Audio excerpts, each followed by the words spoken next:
جنت کے پتے۔ وہ روتے روتے اسے اپنے بارے میں بتانے لگی۔ اسے 20 دن ہو گئے تھے ان لوگوں کی قید میں اور وہ بہت دکھی تھی۔ وہ چپ چاپ اس کی روداد سنتا رہا۔ اب بھی وہ بول ہی رہی تھی کہ سپاہی دوبارہ آئے اور اسے کھینچتے گھسیٹتے باہر لے جانے لگے۔ وہ بے اختیار خوف سے روتی چلاتی جہان کو مدد کے لیے دیکھ رہی تھی۔ جہان نے گردن واپس موڑ کر آنکھیں بند کر لی۔ وہ کچھ نہیں کر سکتا تھا۔ 3 دن تک روز رات کو وہ اس لڑکی کو لے جاتے۔ ٹارچر سیل قریب ہی تھا۔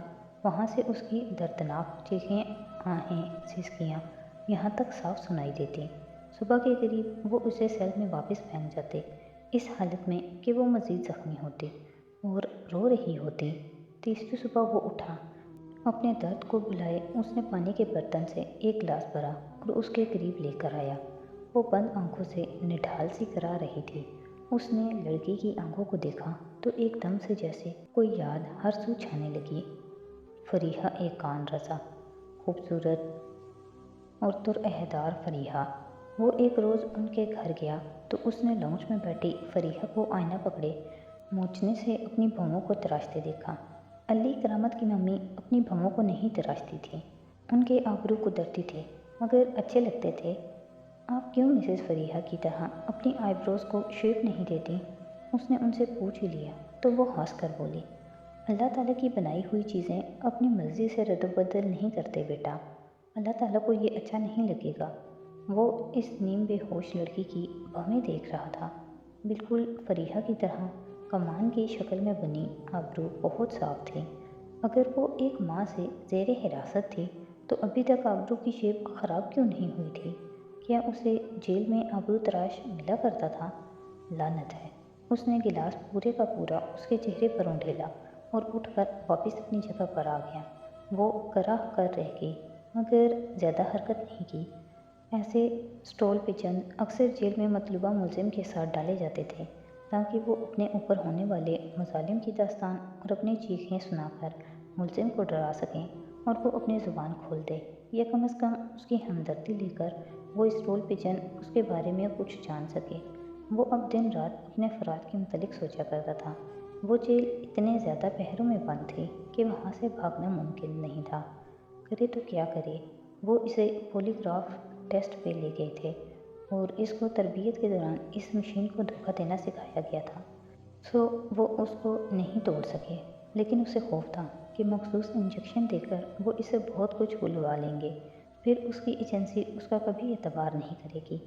وہاں یہی کہا جائے گا کہ وہ غدار کا بیٹا تھا، وہ باپ جیسا ہی نکلا۔ کیا کرے، کدھر جائے؟ پھر کئی دن بعد ایک روز وہ اسے سیل سے نکال کر ایک مختلف کمرے میں لے آئے جہاں الیکٹرک شاکس کا انتظام تھا۔ بجلی کے جھٹکے لینے کا مطلب تھا ساری عمر صحت کے مختلف مسائل کا شکار ہو کر وہ فوج کے لیے ناکارہ ہو جائے۔ اس نے سوچنے میں بس 1 منٹ لگایا۔ اوکے، آئی ایم اے سپاہی۔ اس نے دونوں ہاتھ اٹھا کر اعتراف کر لیا۔ مجھے شاکس مت دو، میں سب بتاتا ہوں۔ تفتیشی ٹیم دوبارہ بیٹھی، ریکارڈنگ کا انتظام ہوا، سوال و جواب اور بیان دوبارہ لیے گئے۔ اس نے اپنے سوچے سمجھے منصوبے کے مطابق ان کو بتانا شروع کیا کہ وہ 100 ملین جاسوس ہے، اپنی ایجنسی کا نام اسے نہیں معلوم، اور چند دوسری کہانیوں کے بعد اس نے بتایا کہ اس ماہ کی 13 تاریخ کو اسے اپنے ساتھی جاسوس سے ملنا ہے۔ وہ ان کو وہاں لے جائے گا تاکہ وہ اس ساتھی کو گرفتار کر لیں اور اس کے ساتھ رعایت برتیں۔ وہ جانتا تھا کہ وہ اس جیل سے بھاگ نہیں سکتا۔ ہاں، کھلی فضا میں شاید یہ ممکن ہو۔ اس نے کہا کہ اگر وہ 13 تاریخ کو نہیں آیا تو پھر 1 یا 2 ہفتے بعد اسی جگہ پر دوبارہ آئے گا۔ خوف وارن کرنے اور جھوٹ بولنے یا فرار کی کوشش میں ملنے والی سزا کے بارے میں ڈرا دھمکا کر وہ یہ خطرہ لینے میں تیار ہو گئے۔ اس کے پاس بھی اس کے سوا کوئی چارہ نہیں تھا اور ان کے پاس بھی اس کے سوا کوئی چارہ نہ تھا۔ وہ انہیں ایک پرہجوم جگہ پہ لے آیا مگر وہاں اتنی سیکیورٹی اور مکمل انتظامات تھے کہ ادھر سے فرار ہونا کسی اسپائڈر کے لیے تو ممکن ہو سکتا تھا مگر انسان کے لیے نہیں۔ اس نے وہاں ادھر ادھر ٹہلتے ہوئے بہت دفعہ کوشش کی کہ کہیں کوئی جھول مل جائے مگر یہ ناممکن تھا۔ وہ چپ چاپ واپس آ گیا۔ اگلے ہفتے وہ پہلے سے زیادہ سیکیورٹی کے ساتھ وہاں پہ لے جایا گیا۔ ادھر اس کا کوئی دوست نہیں آنا تھا، سو کوئی نہیں آیا۔ 3 घंटे इसी पल में इधर उधर टहल कर वो इससे हटकर एक एक स्टॉल पे चला आया। हर तरफ सादा कपड़ों में मौजूद सिक्योरिटी एहलकार उस पर निगाहें मरकूज किए हुए थे। वो एक रिसाला उठाकर उसकी बरकर्दानी करने लगा। उसका इरादा घंटा भर मज़ीद टहलकर वापस हो लेने का था। कौन सा किसी ने आना था, अब इतनी गर्मी में वो क्यों खुआर होता रहे। रिसाला रखकर वो मुड़ने ही लगा था कि शॉप से निकलती 3 लड़कियां हंसती मुस्कुराती बातें करती यूं एकदम उसके सामने आईं कि वो उनसे टकरा गया। ओह, जिस लड़की से वो टकराया था वो एकदम इतनी बौखलाई कि उसकी किताबें और फाइल नीचे जा गिरे। वो जल्दी जल्दी माजरत करता उसकी किताबें उठाने लगा। वो कॉलेज यूनिफॉर्म में मलबूस लड़कियां थीं जिससे वो टकराया था। उसने सर पे दुपट्टा ले रखा था। सफ़ेद दुपट्टे के हाले में चमकता चेहरा बहुत मासूम, बहुत घबराया हुआ लग रहा था। जहान के साथ झुककर उसने अपनी फाइल उठाई और कुछ इस तरह से उठाई कि उस पर लिखे अल्फाज वाज़ेह हो गए। वो बहुत कोशिश से अपनी हैरानी जाहिर किए बगैर उठा। दिल एकदम ज़ोर से धड़कने लगा था। लड़कियां जल्दी जल्दी अपनी चीज़ें संभाल कर वापस मुड़ गईं। वो खुद को पुरसुकून रखते हुए फिर से बुक रैक की तरफ मुतवज्जे हो गया। एक किताब उठाकर उसने चेहरे के सामने तान ली ताकि उसके तासुरात उसके निगरानों से छुप सकें। उस लड़की की फाइल पे एक ऑफिसर का नाम, रैंक और उसकी तफ्तीशी टीम में शमूलियत का दिन लिखा था। साथ में पहचान के लिए जहान का अपना कोड नंबर और उसके कोड नंबर का मुखफ़्फ़ लिखा था, ARP, एजेंट रोज़ बैटल। उसमें और गुलाब की पंखुड़ी में कोई मुमासलत नहीं थी। ये बस एक कोड नेम था जैसे अमूमन हुआ करते हैं।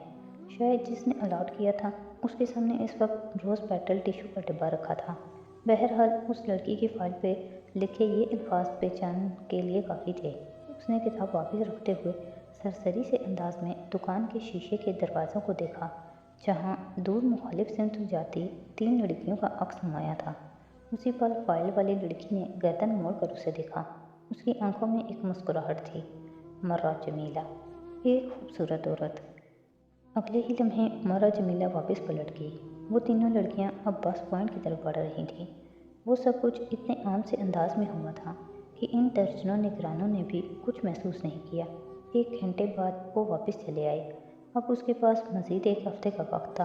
अगले हफ्ते उसको आखिरी दफ़ा इन लोगों को उस जगह पे ले जाना था। इसके ताउन के पेश नज़र हफ्ते 10 दिन बाद उस पर तशद्दुद नहीं किया गया था। खाना भी कदरे बेहतर मिल रहा था। शायद वो ये समझे कि अगर वो रात उगल दे तो वो इसको छोड़ देंगे। हालांकि वो जानता था कि तब भी वो मारा जाएगा, मगर अब उसे उम्मीद थी। उसे लावारिस नहीं छोड़ा गया था। उसे बस इस ऑफिसर का इंतज़ार करना था जो चंद दिन में इधर आ जाएगा और फरार में उसकी मदद करेगा। और फिर एक रोज़ वो ऑफिसर उसकी तफ्तीश पे तैनात हो ही गया। उसको उम्मीद थी कि वो उसकी मदद करेगा, मगर उसने इस पर तफ्तीश और तशद्दुद के पहाड़ तोड़ डाले। वो उस पर चिल्लाता था, उसको गालियाँ देता था और बहुत जुल्म करता था, जैसे उस कैदी की ज़ुबान खुलवाना उसके लिए करियर का मसला था। वो ऑफिसर के बारे में शशुपानी में मुब्तला हो गया। हो सकता वो लड़की भी उन्हीं भारतीयों की भेजी गई हो ताकि वो इस ऑफिसर को अपना हमदर्द ख्याल करके उससे दिल की बात कर बैठे। मगर फिर उस लड़की की फाइल पे उसका कोड नंबर कैसे लिखा था? वो कोड नंबर पाकिस्तान में बहुत अहम जगह महफूज था। वो यूँ किसी को नहीं मिल सकता था। वो क्या करे? सब्र और इंतज़ार। और ऐसी ही एक शाम जब भारत और पाकिस्तान के क्रिकेट मैच में पाकिस्तान जीत गया तो इस ऑफिसर ने गुस्से और इश्ताल में तमाम गार्ड्स को उस पर खुला छोड़ दिया। वो उसको पीटते रहे, मारते रहे, डंडों से, मुक्कों से, लातों से और गालियाँ देते रहे। वो सहता रहा और जब ये सेशन ख़त्म हुआ तो वो सब बाहर चले गए। आखिरी जाने वाले में से वो ऑफिसर था। जब उसने दर्द से कुरलाते सर को सीधा किया और नीम चांद आंखों को खोल कर देखना चाहा तो उसके सेल की चाबी उसके साथ गिरी पड़ी थी। ये यकीनन ज़ाहिर उस गार्ड्स की धक्कम पेल में गिरी थी, मगर वो जान गया था कि वो ऑफिसर उनका अपना था। अब वो यहाँ से निकल सकता था और इस ऑफिसर पे कोई शक भी नहीं कर सकेगा। उसने अपनी और जहान दोनों की चमड़ी बचानी चाहिए थी।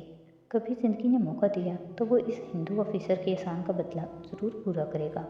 काश वो उसके लिए कुछ कर सकता। 3 दिन तक उसने खामोशी से इंतज़ार किया। चाबी उसने छुपा ली थी, जब जख्म ज़रा भर गए तो होली आ गई। त्यौहार का दिन। सब उस रोज़ मगन थे। वो अपना काम कर सकता था और वो मौके का इंतज़ार करता रह गया। जब अचानक हर तरफ शोर मचा, धक्कम पेल, अफरा तफरी। कहीं किसी कमरे में आग लग गई थी। लोग भाग रहे थे। वो जान गया था कि इसके पीछे किसका हाथ है। बाकी सब तारीख का हिस्सा बन गया। इस अफरा तफरी में सेल से निकलना, एक ऑफिसर को गिराकर उसका लिबास और कार्ड हथियाना कुछ मुश्किल ना था। यहाँ तक कि वो इस बिल्डिंग से बाहर निकल आया। पूरे 1 माह 10 दिन बाद उसको इस अक़ूबत खाने से रिहाई मिल गई थी। चंद ही दिन बाद वो राजस्थान के करीब की सरहद पूर करके अपने मुल्क वापस पहुंच चुका था। 1.5 बरस बाद वो जिन हालात से गुजरकर पाकिस्तान पहुंचा, वो नाकाबिले बयान थे। जब वो वापस लाहौर पहुंचा तो उसके ज़ख्म अभी भरे नहीं थे। मुसलसल इलाज और देखभाल के बाद ज़ाहिरी ज़ख्म मुंदमिल हो गए, मगर वो सर का बदतरीन दर्द उसके साथ रहा। उसने कभी अपने इस दर्द को ज़ाहिर नहीं किया। वो नहीं चाहता था कि कोई बीमारी या मजूरी उसके सर्विस रिकॉर्ड को ख़राब करे और वो मैदानी जंग से वापस बैरकों में भेज दिया जाए। उनकी एजेंसी का एक मशहूर ज़माना मनकूला था कि हम ज़माना अमन में जंग करते हैं और ज़माना जंग में अपनी की हुई जंग का नतीजा देखते हैं। अभी वो मज़ीद जंग करना चाहता था।